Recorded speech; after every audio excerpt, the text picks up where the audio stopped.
एकादशी व्रत की पूजन विधि क्या है, इस व्रत के पूजन में क्या क्या सामग्री चाहिए और एकादशी व्रत का उद्यापन कैसे किया जाता है, साथ ही उद्यापन करना क्यों आवश्यक है, इन सब विषयों पर इस वीडियो में चर्चा होगी। क्योंकि व्रत करने के बाद सही तरीके से व्रत में उपयोग होने वाली सामग्रियों का इस्तेमाल और सही तरीके से उद्यापन करना व्रत को पूर्ण रूप से सफल बनाता है। तो यह वीडियो उन सभी एकादशी व्रत रखने वाले लोगों के लिए बहुत महत्वपूर्ण होगी और जो मैं आपको सामग्री या विधि बताने जा रहा हूं वह सबसे सरल विधि है जिससे आप इस व्रत से होने वाले पूर्ण लाभों को प्राप्त कर सकते हैं। तो यह सब जानने के लिए आप वीडियो के अंत तक मेरे साथ बने रहें और जो नए व्यूअर्स चैनल पे हैं चैनल को आप जरूर सब्सक्राइब कीजिए, साथ ही साथ बेल नोटिफिकेशन भी ऑन कर लीजिए जिससे चैनल पर अपलोड होने वाली हर एक वीडियो का नोटिफिकेशन आपके पास सबसे पहले पहुंचे और आप वीडियो को लाइक और शेयर भी जरूर करें। तो चलिए शुरुआत करते हैं और जानते हैं एकादशी व्रत के पूजन विधि, पूजा सामग्री और उद्यापन के संबंध में। 3 दिवसीय यह व्रत जिसकी शुरुआत 10वीं तिथि के शाम से हो जाती है और द्वादशी के प्रातः तक जो पारण मुहूर्त होता है उस समय तक यह व्रत लागू रहता है। इस व्रत का पारण शुभ मुहूर्त देखकर ही करना चाहिए क्योंकि यह एक कठिन व्रत है जिसपे पूर्ण नियमों का आपको पालन करना चाहिए। इस पर मैं एक वीडियो विस्तार पूर्वक बना चुका हूं जिसपे एकादशी तिथि के समस्त प्रश्नों के उत्तर हैं कि व्रत कब से शुरू करना चाहिए, व्रतों की संख्या क्या होनी चाहिए, इस दिन क्या खाना वर्जित है, क्या कार्य जरूर करना चाहिए और कौन से कार्य निषेध है और व्रत का उद्यापन कब करना चाहिए। अगर आपके भी यह प्रश्न है तो इससे पूर्व वाली वीडियो जिसमें मैंने विस्तार पूर्वक इस बारे में जानकारी दी है आप चाहे उसे देख सकते हैं। तो अब हम आज के विषय में आगे बढ़ते हैं। एकादशी तिथि माह में 2 बार आती है जिसमें से एक एकादशी शुक्ल पक्ष की होती है और एक कृष्ण पक्ष की, यानी कि साल में 24 एकादशियां होती हैं। अधिक मास होने पर 1-2 एकादशी बढ़ जाती है यानी कि 24 की जगह 26 हो सकती है। एकादशी व्रत के उद्यापन को देवताओं के प्रबोध समय में ही करना चाहिए। अगर इसके पूजा विधि की बात करें तो एकादशी तिथि की सुबह ब्रह्म मुहूर्त में उठकर नित्य कर्म और स्नान आदि से निवृत्त होकर स्वच्छ वस्त्र धारण कर ले और अपने पूजा स्थल पर जाए और दीप प्रज्वलित कर ले। इसके बाद आप हाथ में तुलसी पत्र, अक्षत, फूल और जल लेकर इस व्रत का संकल्प ले लें। इसके पश्चात आप भगवान विष्णु का गंगा जल से अभिषेक करें और भगवान विष्णु को पुष्प और तुलसी दल अर्पित करें, भगवान की आरती उतारें और भगवान को भोग लगाएं। हो सके तो इस दिन महाप्रसाद जरूर बनाएं।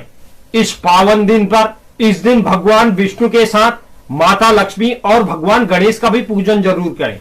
अगर इसके पूजन सामग्री की बात करें तो इस दिन आपको पूजन सामग्री में भगवान विष्णु की चित्र अथवा मूर्ति, पुष्प, पुष्पमाला, नारियल, सुपारी, अनार, आंवला, बेर, अन्य ऋतुफल जो उस समय में उपलब्ध हो, धूप, चंदन, कुमकुम, रुई, धूप, लाल कपड़ा।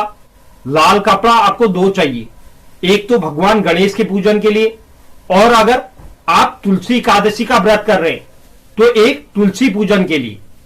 इसके अलावा जौ, घी, पंचामृत बनाने के लिए कच्चा दूध, दही, घी, शहद और शक्कर। इसके अलावा आटा इसलिए कि इस दिन भगवान विष्णु को चावल नहीं चढ़ाए जाते।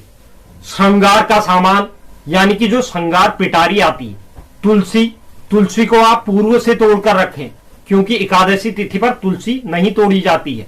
गोबर, केले का पेड़ और मिठाई, यह सामग्री मुख्य है, इससे आप इस पूजन को कर सकते हैं। अगर तुलसी एकादशी का आप व्रत कर रहे हैं तो श्रृंगार की सामग्री 2 लगेंगी, एक माता लक्ष्मी के लिए, एक माता तुलसी के लिए। अब बात करते हैं इसके उद्यापन की। पहले तो हम यह जान लेते हैं कि उद्यापन करना क्यों आवश्यक है। किसी भी व्रत को संपन्न तब माना जाता है जब विधि विधान के साथ उस व्रत का उद्यापन किया जाता है। उद्यापन करना इसलिए आवश्यक है क्योंकि हम जो व्रत करते हैं उसके साक्षी तमाम देवी देवता यक्ष, नाग आदि होते हैं। ऐसे में उद्यापन के दौरान की जाने वाली पूजा और हवन से उन सभी देवी देवताओं को उनका भाग प्राप्त होता है। इस दौरान किए जाने वाले दान दक्षिणा से व्रत की पूर्णता होती है और मन इच्छा का फल मिलता है। एकादशी व्रत के दिन उद्यापन पर ब्राह्मणों को भोजन करवाना चाहिए। पूजन कितना भी बड़ा हो या छोटा हो, सभी व्रतियों को श्रद्धा के साथ इसे करना चाहिए। एकादशी व्रत का उद्यापन किसी योग्य आचार्य से करवाएं या उनका मार्गदर्शन लें। उद्यापन में 12 माह के एकादशियों के निमित्त 12 ब्राह्मणों को पत्नी समेत निमंत्रित किया जाता है, लेकिन यह आपको अपने सामर्थ्य के अनुसार करना है। उद्यापन पूजा में तांबे के कलश में चावल भरकर रखना चाहिए और अष्टदल कमल भी जरूर बनाएं और भगवान गणेश, भगवान विष्णु और माता लक्ष्मी का षोडशोपचार पूजन करना चाहिए। अगर हो सके तो पूजन के बाद हवन भी जरूर करें और सभी ब्राह्मणों को फलाहारी भोजन करवाकर वस्त्र दान भी जरूर करें, लेकिन इसे आप अपने सामर्थ्य के अनुसार ही करें। तो इस तरह से आप इन सामग्रियों के साथ एकादशी व्रत कर सकते हैं और इस तरह से उद्यापन कर सकते हैं। तो यह एकादशी व्रत के संबंध में महत्वपूर्ण जानकारी थी। उम्मीद करता हूं यह जानकारी आपको पसंद आई होगी। जो भी दर्शक चैनल पर नए हैं, चैनल को आप जरूर सब्सक्राइब कीजिए, साथ ही साथ बेल नोटिफिकेशन भी ऑन कर लीजिए, जिससे चैनल पर अपलोड होने वाली हर एक वीडियो का नोटिफिकेशन आपके पास सबसे पहले पहुंचे। और आप वीडियो को लाइक और शेयर भी जरूर करें। धन्यवाद।